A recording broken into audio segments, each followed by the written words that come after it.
Ayan guys, meron tayo ditong Hyundai. Nagpa-flashing ang check engine. Tapos pakinggan nyo ang tunog ng makina. Ayan. Wala siyang pwersa.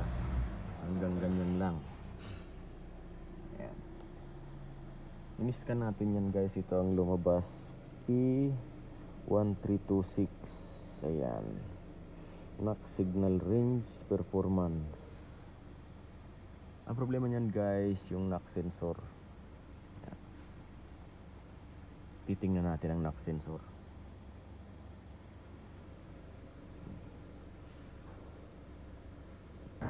Ito nga pala guys yung NAC sensor. Ngayon titestingin natin kung gumagana pa ito or talagang sira na. Or baka naman sa connection. Dahil may mga silicone na nang tinanggal natin. Ayan o.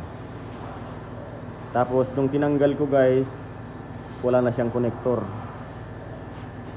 Ang problema nito baka baliktad. Pero titingnan muna natin ito kung gumagana ba siya by digital tester. Ayan.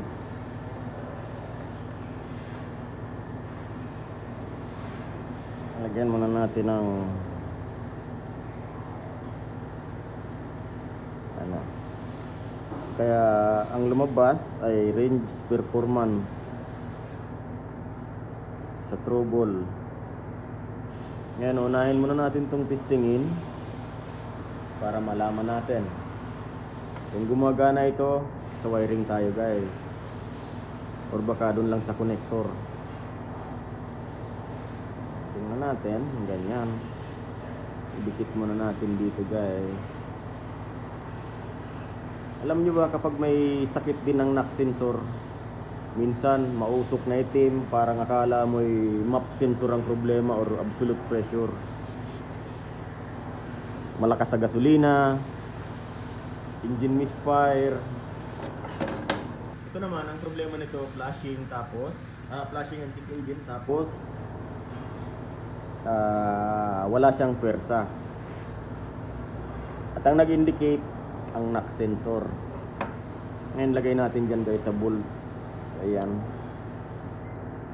Dito sa 40 volts. Kung ilang kuryente ang lumalabas sa kanya.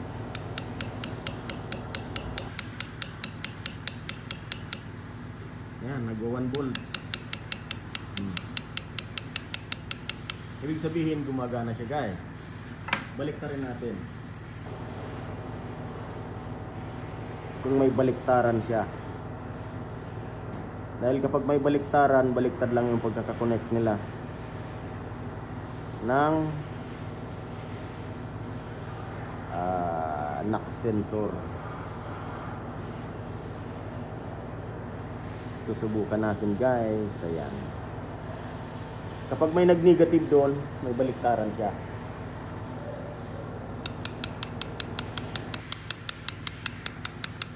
Wala, hindi.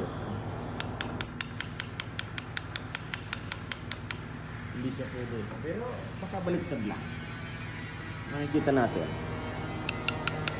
Ayan, gumagana siya guys. Ang lakas. Nag-1 volt.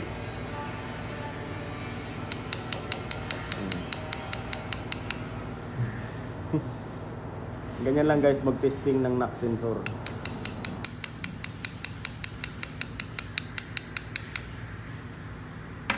Ayan.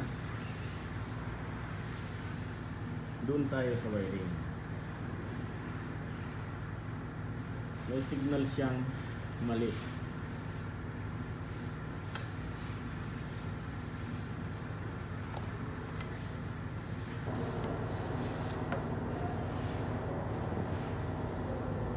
Malaki rin ang ang purpose ng NAC sensor sa makina. Ayan. Mayroon din siyang mga sa makina, epekto kapag may problema ang sensor.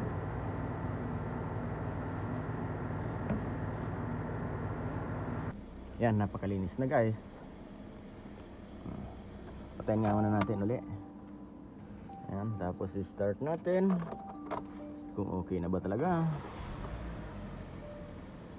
Ayan, wala na nga ang check engine, wala na, hindi na nagpo-flashing. At ngayon, testing natin ang revolution ng sagat.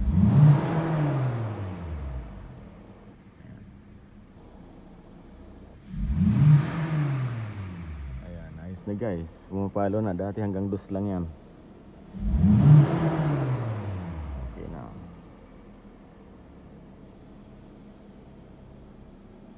Ayan guys, Hyundai Sonata ang ating ginawa ngayon.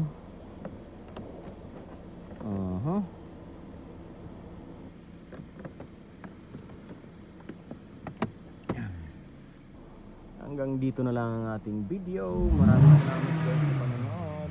Bye bye. Ulitin natin, patayin natin. Baka na ano lang, nagulat lang. Ulitin natin.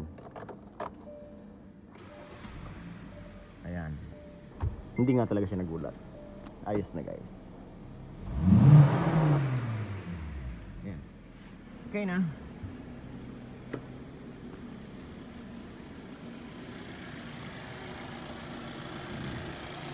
Hanggang dito na lang guys ang ating video. Salamat.